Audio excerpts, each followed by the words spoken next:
Bueno, pues gracias, vicepresidente. Vamos a abordar la primera mesa.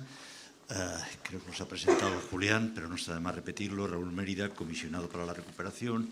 Antonio Jesús Díaz, responsable del área de obras hidráulicas en la Dirección de Infraestructuras del Grupo Lantania. Y Luis Miguel Alonso Carbó, CEO de Vilor. Después del resumen apabullante y extensísimo que ha hecho el vicepresidente, nos toca a nosotros, a ustedes, sobre todo como protagonistas, como partícipes de esos trabajos de reconstrucción, decir no ya en qué punto estamos, lo ha dicho, como repito, el vicepresidente, sino qué nos falta por hacer, cómo lo vamos a hacer y qué estamos haciendo para que en el propio discurso o lo que expresaba el vicepresidente de que aquello sea mejor para que en la medida de lo posible no nos vuelva a ocurrir o no vuelva a ocurrir con el dramatismo, en qué punto estamos. Entonces, Raúl, como comisionado para la recuperación. Bien, yo creo que hemos avanzado muchísimo, como bien ha explicado el vicepresidente. Nos encontramos con una situación caótica en el sentido de lo que había ocurrido ese 29 de octubre del 2024, con una dimensión de la catástrofe que afectaba, por un lado, evidentemente, a las personas, que eso siempre es lo más grave, pero también a infraestructuras de lo más básicas, como pueda ser, por ejemplo, el alcantarillado o como puedan ser las depuradoras. Y digo básicas porque tenemos que sacar una primera conclusión de lo sucedido, y es que no se produjo ningún problema de salud pública.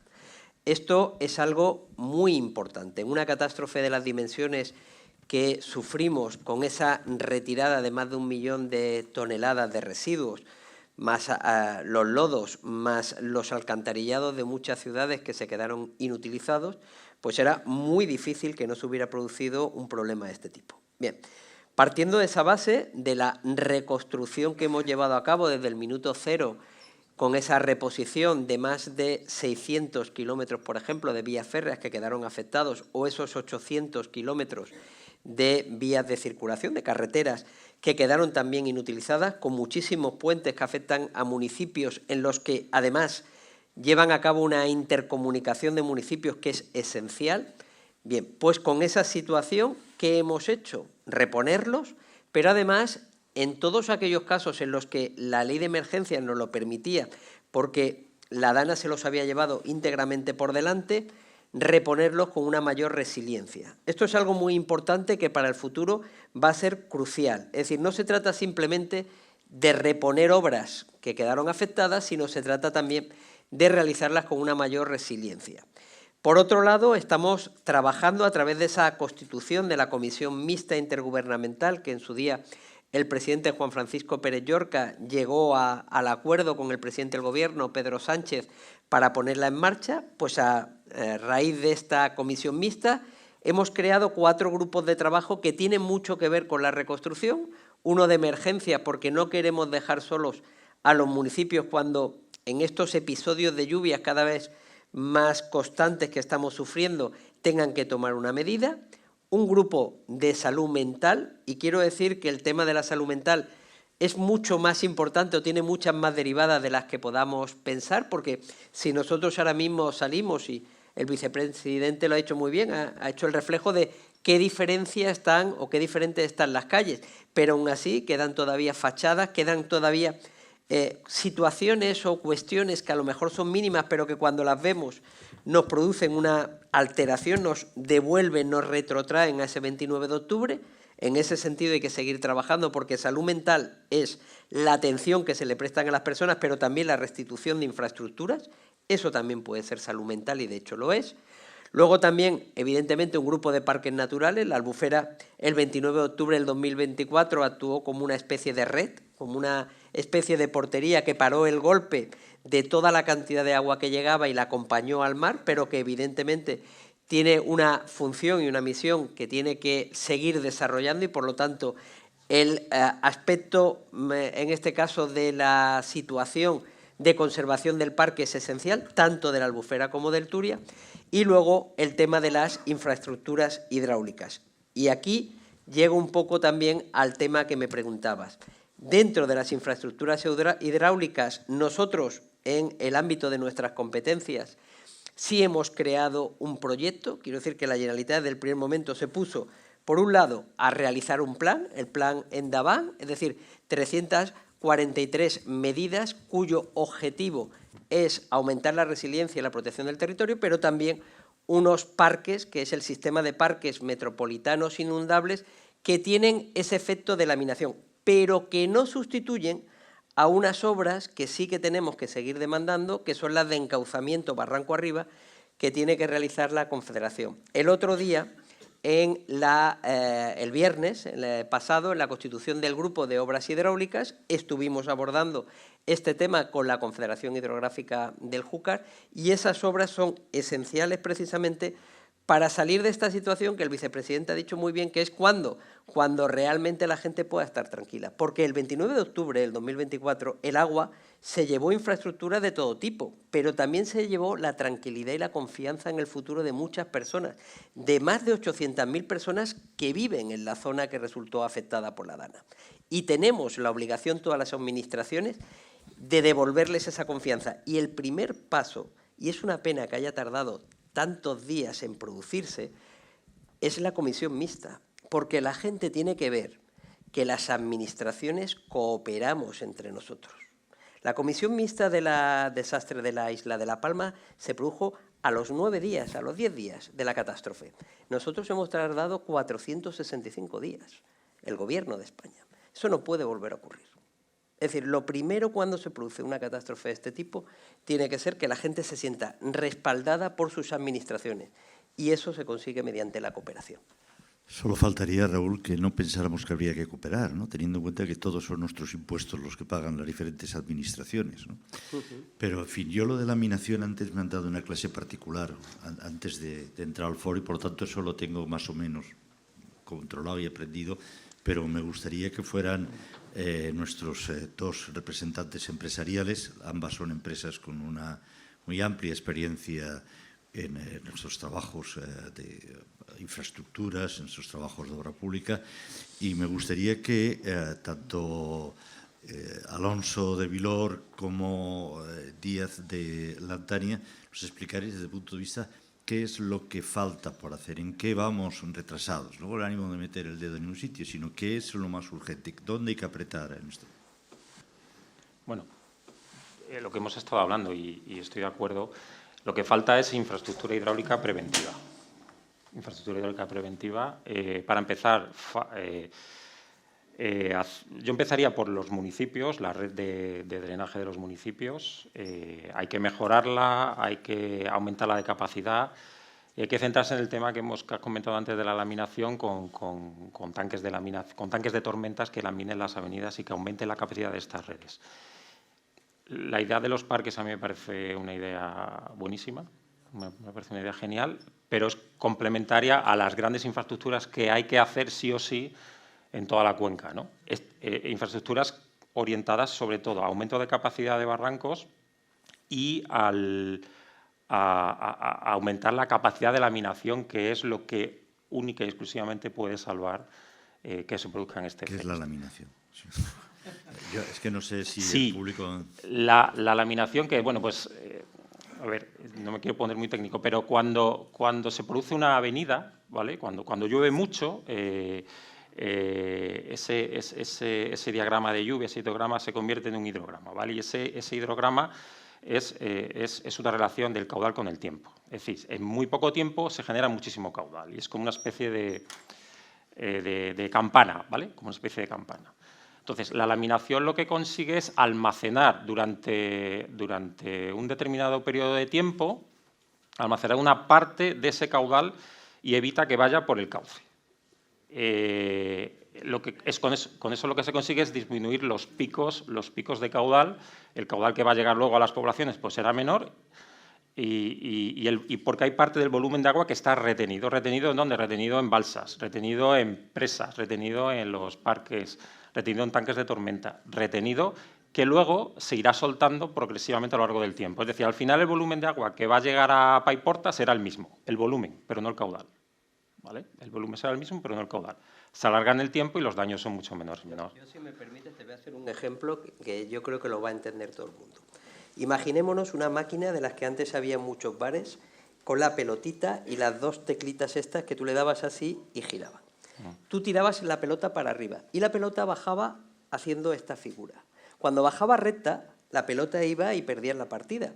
Pero cada vez que tú conseguías que la pelota fuera de lado a lado y a veces cayeran agujeritos que había, tú estabas quitándole velocidad e intensidad a la pelota. Es un ejemplo clarificador. Cuando tú el agua baja, lo que haces es que el agua la llevas a un lado, la llevas al otro, empiezas a acompañarla como hizo la Albufera, empiezas a meterla en unos tanques de tormenta realmente, en una especie de balsas que tú vas creando, que cuando no hay agua son espacios verdes para el disfrute de las personas. Por eso le das calidad de vida. Pero cuando no hace falta, es decir, cuando viene el agua, sí que empiezas a jugar con el agua, de manera que cuando llega a los puntos finales, el agua ya le has quitado velocidad, intensidad y volumen. Entonces realmente claro, es un poco esa la figura. Claro, al final, siendo muy básico. Al final lo que daña son los calados. Todo el mundo habla, pues el agua llegó hasta no sé cuántos metros, ¿no? Los calados son una consecuencia de la cantidad de agua que va por el río, ¿vale?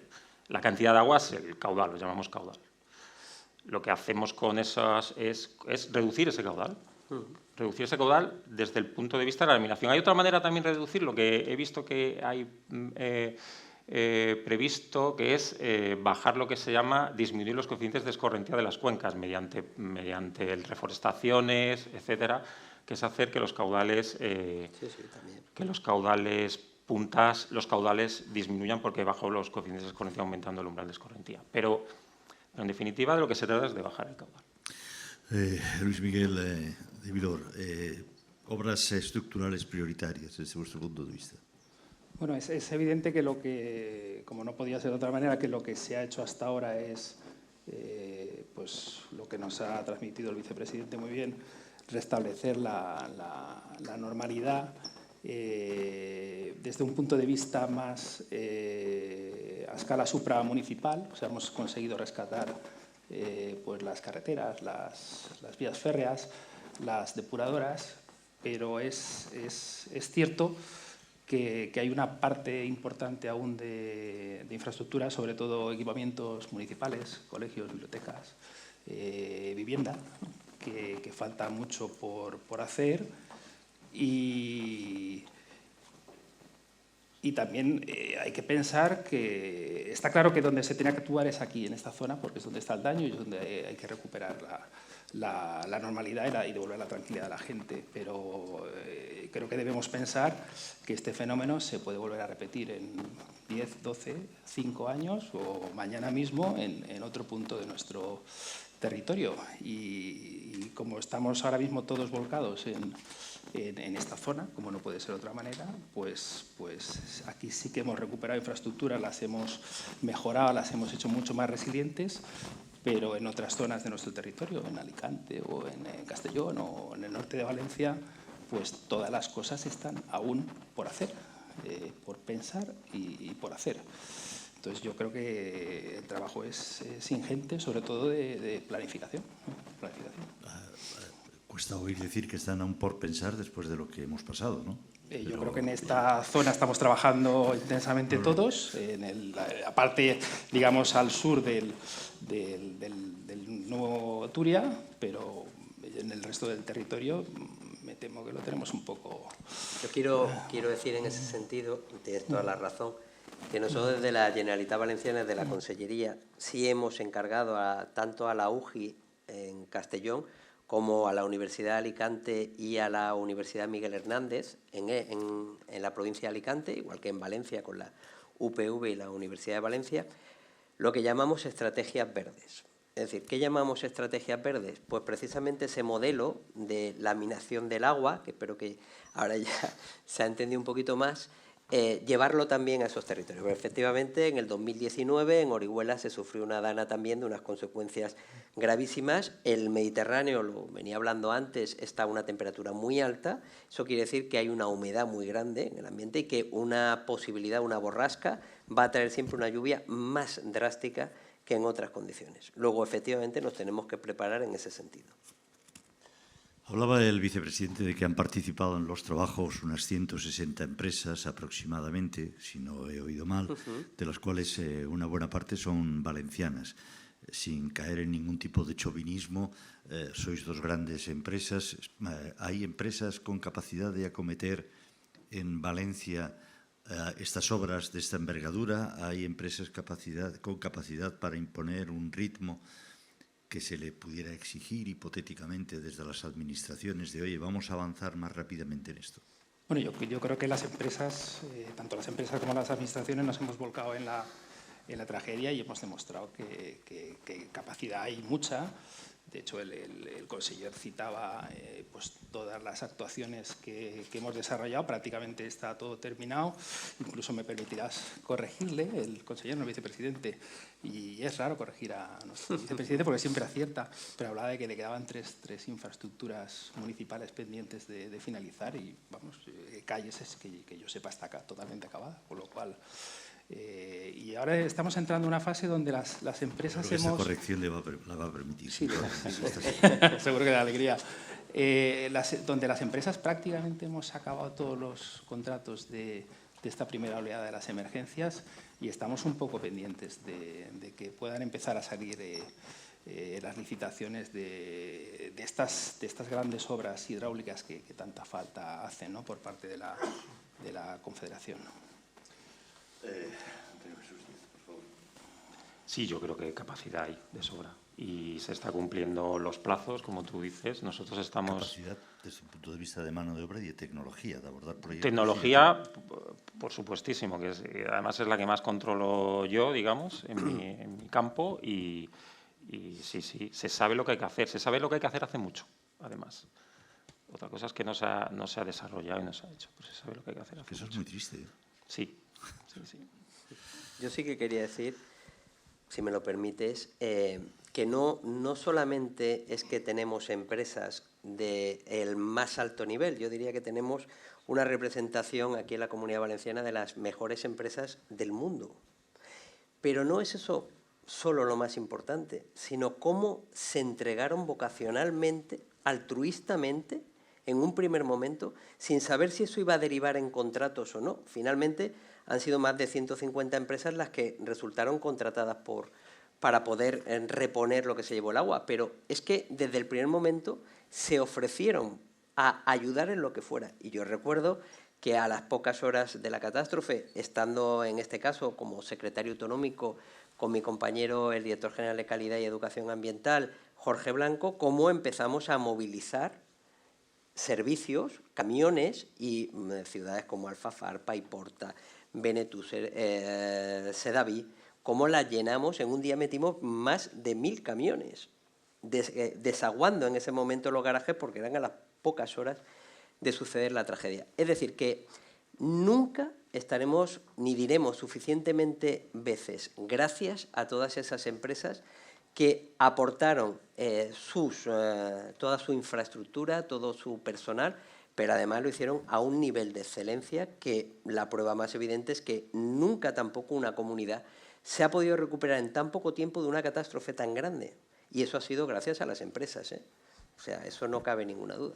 Nosotros tenemos una página web que es los foros del Grupo Economía Digital, donde presentamos, ponemos todos los foros que se van a realizar. Evidentemente, esta mañana y algunas personas han hecho preguntas que yo os traslado a cualquiera de los tres. Uno dice si están completadas ya de forma urgente la separación de aguas pluviales sobre suelo urbano y polígonos. No, sí. Yo no estoy sin saber, sin tener el dato, estoy casi seguro que no. Vamos. El señor que ha puesto esto es Manuel Miñez Muñoz. Sin tener ese dato yo te diría que no. ni se ha empezado. Yo creo que estamos en una fase todavía previa, pero estamos caminando hacia ese... A veces también es importante saber hacia dónde tenemos que caminar, que esto también es importante. Es decir, muchas veces en el tema de la... Esto pasa mucho con el alcantarillado. Muchos ayuntamientos, primero, hay que tener en cuenta que, por ejemplo, por poner un ejemplo como Paiporta tiene un presupuesto anualmente de 24 millones de euros. Y ahora con las ayudas que le ha dado el Gobierno se ha ido a 200 millones de euros. Muchas veces la cuestión no es solamente tener dinero, sino poderlo gestionar. La administración más difícil es gestionar el dinero que tenerlo, muchas veces. Luego, cuidado porque pueden no tener infraestructura en cuanto a personal. Pero luego hay otra cosa, y esto pasa también con los parques inundables. Nosotros cuando nos hemos hecho el proyecto en una extensión de 1.500 hectáreas, esto tú no cierras los ojos un día y dentro de 5 años, que es el plazo que nos hemos marcado, los abres y ya tienes el parque. Tú vas avanzando y necesitas unas fases y un plan. Lo que quiero decir es que si un ayuntamiento, como hay algún ayuntamiento, tiene que cambiar el alcantarillado de todo su municipio, no hay que olvidar que ese municipio vive gente todos los días. No tienes un solar, no tienes una serie de casas que tú empiezas a actuar sobre la misma. No, tienes que hacer un plan que se prolonga en el tiempo porque no puedes colapsar la vida, ¿no? Y esto, llevado a este tema que planteabas, es igual. Es decir, lo importante es saber hacia dónde tenemos que ir y trazar un plan. Y sí, se está trabajando ya en ver cómo se alcanza, pero aún todavía, evidentemente, estamos en una fase primaria. Me preguntan también por la ampliación o duplicación del colector oeste. Pues estamos igual. Es lo mismo, es verdad. Es un tema sobre el que se ha hablado mucho, sobre el que se ha debatido. Es un tema en el que se está trabajando y lo que sí que tenemos claro, y yo, por ejemplo, en el tema de los parques inundables, muchas de estas infraestructuras, lo he tenido claro y lo he manifestado con los diferentes ayuntamientos que me lo han planteado, es que por las zonas donde avance el parque, cualquier tema de este tipo tiene que estar solucionado. Es decir, tiene que integrarse la solución. No podemos estar por fases y nada nos duele más que esto que a veces hemos visto de realizar una plaza o arreglar una acera para luego levantarla para meter una tubería. Es decir, tenemos que tenerlo programado y diseñado. Pero estamos en fases. También coincidimos en que ya coincidíamos el año pasado, esto no es, las cosas son así, tiene la vertiente garantista, que nos garantiza que se hacen las cosas bien, pero tiene el problema de que muchas veces, sobre todo cuando se tienen que planificar obras que necesariamente van a tener un tiempo de ejecución largo, aquí en España en general, en otros países es excesivamente largo. Y ese problema ya lo teníamos el año pasado, lo seguimos teniendo ahora. Antes, cuando hablábamos, salía también esa queja, hablando también con el alcalde de Albal, se quejaba, es difícil, que tiene una contrapartida, entiendo que positiva, legalista, y es que garantizas pero, una cierta... A ver, yo te voy a decir sinceramente, yo creo que los políticos estamos para algo más que simplemente pues, manifestar los problemas, sino para buscar soluciones. En mi caso, y nosotros desde la Generalitat hemos pedido una ley DANA, vamos a llamarle así, pero creo que es una ley ante catástrofes naturales. No tiene por qué llevar ni siquiera el apellido DANA, porque mañana puede ser otro tipo. Pero de la misma forma que toda la recuperación que hemos llevado a cabo ha sido gracias a la ley de contratación de emergencias, que nos ha facilitado muchísimo acortar los plazos a la hora de coger y que las empresas pudieran ponerse a solucionarlo, esto ha sido la base esencial del éxito. Es decir, contar con una herramienta jurídica que nos permitiera contratar con rapidez y agilidad. De la misma forma que ocurrió eso, nosotros tenemos y necesitamos una herramienta legal, y la hemos pedido al Gobierno, que nos permita contratar con esta agilidad para lo que ocurre. Porque lo que no es, en mi opinión, de recibo es que, por ejemplo, un colegio en un momento determinado sea una emergencia cuando hay que levantarlo, pero una vez que tú contratas o estableces un colegio de emergencia que sea mediante estructuras prefabricadas, entendiendo por estructuras metálicas, no puede ser que ahora tú vayas a hacer el colegio y te digan, no, pero ya no puede ser por ley de emergencia, porque eso no es que duplique los plazos, es que los multiplica por varios ceros. Entonces, hace falta una ley ante catástrofes naturales que permita que cualquier dolencia, cualquier infraestructura que resultara dañada por la DANA o que esté derivada o que esté conexionada con alguna infraestructura que resultara dañada, pueda ser arreglada, pueda ser repuesta con la misma herramienta jurídica que supuso esa ley de emergencia. Y eso lo hemos manifestado al Gobierno. Y el Gobierno nos ha dicho, bueno, es que hemos llegado a unos convenios marco municipales con Traxa para que a través de Traxa se solucione. Bien. Pero es que Traxa no es la solución infinita, porque al final Traxa, cuando llegue, va a tener que contratar a estos señores o a estas empresas, con lo cual estamos pagando un peaje previo y además nos vemos conducidos al colapso. Y esto es que es de sentido común. No es una demanda, es de sentido común. Y eso es lo que yo creo que hace falta. Antonio Jesús, Luis Miguel, sobre esto, que os he visto hacer varios movimientos con la cabeza, pues ahora expresarlo. Pues es una necesidad y además podríamos anticiparnos a experiencias que hemos visto que son mejorables, ¿no?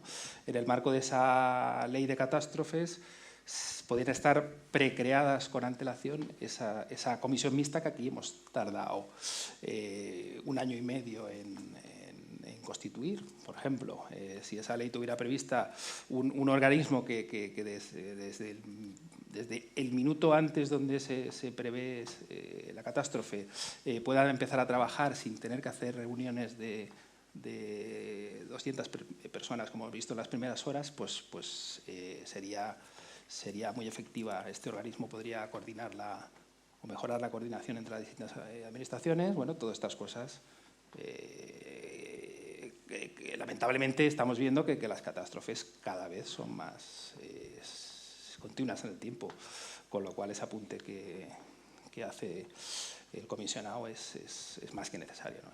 esa ley. Antonio Jesús. No, yo es que creo que los procesos son lentísimos. Es todo muy rápido cuando tienes un contrato de emergencia, sale bien. Los procesos tradicionales de contratación, pues tienes que sacar a concurso público un proyecto, hacer el proyecto, sacar a licitación, son concursos, es un proceso enorme, de largo. Tengo 2 temas más. Uno, me preguntan, cosa que desconozco, preguntaban en la página por EDAR previstas en Alcácer o Picasen. Sí, ¿sabéis? Bueno, las estaciones de depuración. Sí. Bueno, a ver, en Alcácer en su día se estableció precisamente una conversación sobre este tema y al final se optó porque había situaciones o lugares que eran más acordes, más adecuados para realizar una instalación de este tipo.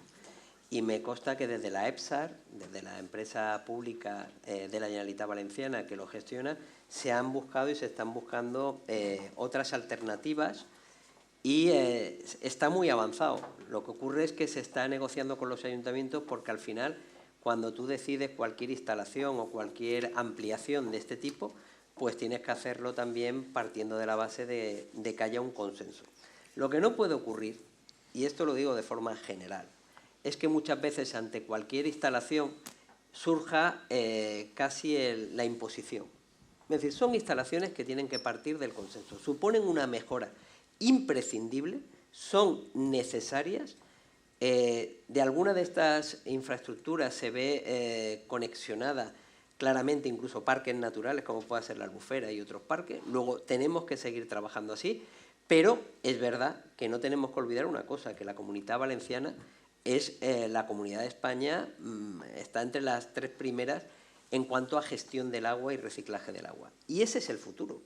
Dicen que la Tercera Guerra Mundial, yo ya no lo sé, pues no sé si ya hemos pasado a la tercera o la cuarta, pero dice que vendrá por el agua. Y creo que tenemos la obligación, desde luego, de gestionarla adecuadamente.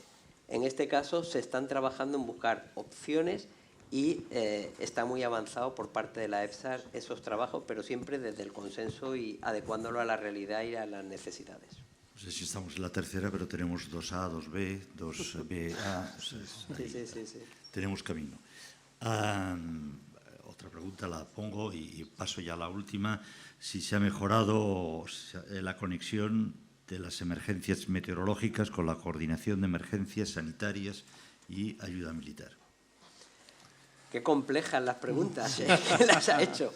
A ver... De hecho, al señor no digo su nombre porque lo ha puesto, no sé No, si me parece- María Elena Soler Ford. Igual de compleja me parece súper interesante. Me parece que efectivamente nosotros a través de la comisión mixta y de los grupos de trabajo ya he comentado que uno precisamente es de emergencias, en el que es verdad que queremos acompañar a los ayuntamientos. No puede ocurrir que un alcalde se vea muchas veces de pronto ante la tesitura de, por ejemplo, permitir o abrir un colegio o cerrarlo con una información que a lo mejor no es todo lo detallada en un momento determinado como para tomar una decisión de esa, o verse en la soledad de tomarla. Luego ahí tenemos que seguir trabajando, es una cuestión fundamental poder avanzar. Luego la coordinación entre las administraciones en temas de emergencias es esencial. Es que es increíble que en pleno siglo XXI tengamos que hablar de este tema, pero lo que está claro es que lo sucedió el 29 de octubre a través de la DANA, nos pone o nos enseña que esa coordinación no es algo que pueda ser opcional, sino que es una obligación y que desde luego tiene que ser totalmente técnica. Hay que seguir con los técnicos avanzando en este tema y creo que eso también es esencial. Nosotros, por ejemplo, en temas sanitarios sí se ha habido una coordinación, lo hay, por ejemplo, en los temas de atención de salud mental. La Generalitat hizo un grandísimo esfuerzo, contrató a más de 150 profesionales entre psicólogos y psiquiatras para atender. Se hizo una inversión de 9 millones de euros añadida a lo que ya se invierte en todos los centros de atención primaria y en todos los centros de hospitalización en cuanto a esa atención. Y evidentemente se hizo coordinadamente con la SUMES. Mañana celebramos el grupo de trabajo sobre salud mental, lo constituimos, en el que se va a dar cuenta de todas estas aportaciones y este trabajo coordinado. ¿Es suficiente? No. Es evidente que no. Porque no va a ser suficiente hasta que la gente, toda la gente que sufrió esa situación ese 29 de octubre del 2024, pueda estar tranquila. Y para eso, desde luego, las administraciones, sean del signo político que sea, es decir, sean del mismo o sean de diferentes, porque al final en democracia puede haber muchas variantes, tienen que trabajar unidas. Cuando hay una catástrofe no puede haber discrepancia. Luego ya vendrán los análisis, las investigaciones y todo lo que se crea, pero en un primer momento esa respuesta, esa forma de enfrentarse a la situación tiene que ser coordinada. Pues para finalizar, tanto al representante de Vilor como al de Lantania, de que estéis especialmente orgullosos de vuestro trabajo recientemente y si queréis hacer una carta a los Reyes, aunque estemos en marzo, adelante. Bueno, nuestra carta a los Reyes, ya que lo propones, sería... yo creo que esta situación que hemos vivido aquí nos ha enseñado a que invertir en infraestructuras es no solo crear riqueza, conectar nuestro territorio, vertebrar la sociedad, sino que al final gastar dinero en infraestructuras, cada euro que invertimos significa salvar vidas.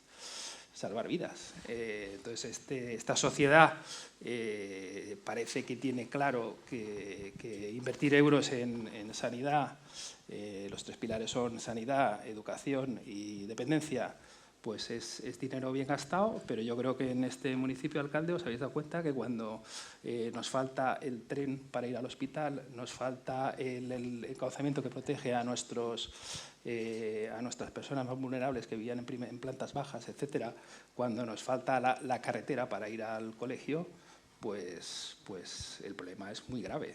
Entonces, lo que quisiéramos nosotros es pues que se invierta, no solo se invierta, sino además se mantengan las infraestructuras. Este es nuestro deseo, ¿no?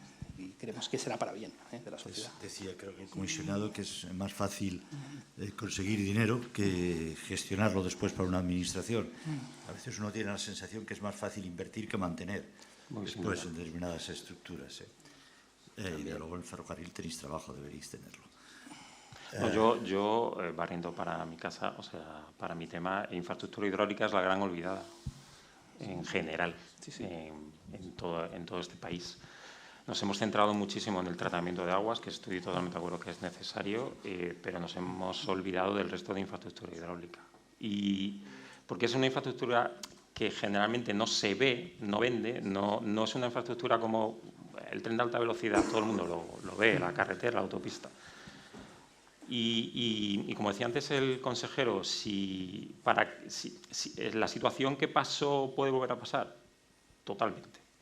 O sea, ¿por qué? Porque sí que se está reconstruyendo, pero no se está haciendo absolutamente, de momento, no que no se esté haciendo nada. Se está avanzando, pero falta muchísimo trabajo por hacer. Y más que por la comunidad autónoma, las competencias generalmente, no quiero entrar en temas políticos, pero esto es de las confederaciones. Y por citar, por poner ejemplo, faltan una cosa ya, es decir, que mañana habría que... si te vas a los planes que tiene el MITECO, que los empiecen a desarrollar ya en cuanto a desarrollo de presas, lagunas, zonas de inundación, ensanchamiento de barrancos, darles capacidad en las zonas donde se puedan, etcétera. Eso es que vuelve a pasar. Y luego a los ayuntamientos que no se les olvide de mantener. Porque hacemos los proyectos, los construimos, mal que bien. Yo pongo una anécdota. Me acuerdo hace años de estos, unas inundaciones grandes que hubo en Ceuta y se declaró la zona de emergencia, tal, y nos dieron la obra de emergencia a nosotros. Y cuando era arreglar los colectores, el emisario y eso. Cuando llegamos al emisario, el emisario que cogía todo el agua de todos los colectores, lo que había era al final del mismo una montaña de basura sedimentada gigante. O sea, la causa principal de la entrada en carga de ese emisario y la consecuente inundación de toda la ciudad se debía a que ese emisario no había estado mantenido nunca, se construyó y así se quedó. Entonces, también el mantenimiento es fundamental. El tiempo manda, también para nosotros. Podemos hacer todos los foros que queráis y podemos seguir ampliando información, pero muchísimas gracias a Raúl Mérida, el comisionado para la recuperación, a Antonio Jesús Díaz García, responsable del área de obras hidráulicas en la Dirección de Infraestructuras de Grupo Alantania, y a Luis Miguel Alonso Carbó, CEO de Vilor. Gracias por lo que hacéis y por vuestras intervenciones en esta mesa. Muchas gracias.